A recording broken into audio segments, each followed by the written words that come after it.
Ниските сметки за ток винаги са водеща цел, когато сменяме дървената дограма с алуминиева. Повишаването на енергийната ефективност е задължително, но обикновеното топлоизолиране и смяната на дограмите неминуемо води до проблеми с въздуха в стаите. Силното уплътняване води до прекъсване на всички отвори, през които доскоро е влизал външният въздух, като това предизвиква повишена влажност и понякога конденс по прозорците и стените.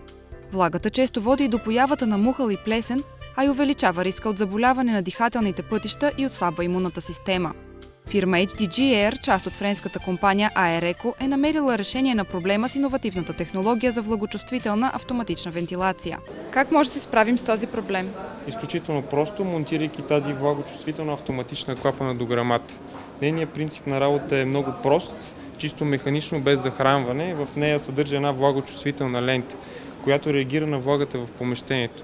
Когато в помещението стане по-влажно и мине допустимите стойности и граници, тя реагира и променя своята дължина, отваряйки тази клапа.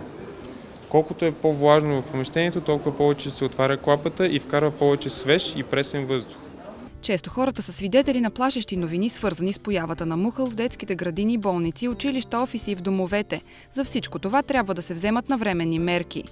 Монтажа на клапата е изключително прост.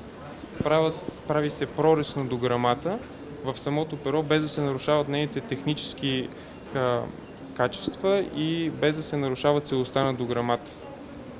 За да работи правилно тази система е необходимо да има в банята и в тоалетната стандартни отдушници, тъй като тук подсигуряваме входа на въздуха, а оттам се подсигурява изхода. По този начин, когато имаме правилно вентилиране, ние нямаме предпоставки за задържане на влага по прозореца и съответно муха по стените. Практически това е най-простото решение, най-ефективното и ефтино решение за справяне с проблема. Технологията на фирма HDG Air е единствена по рода си и е най-добрият начин за справяне с влагата.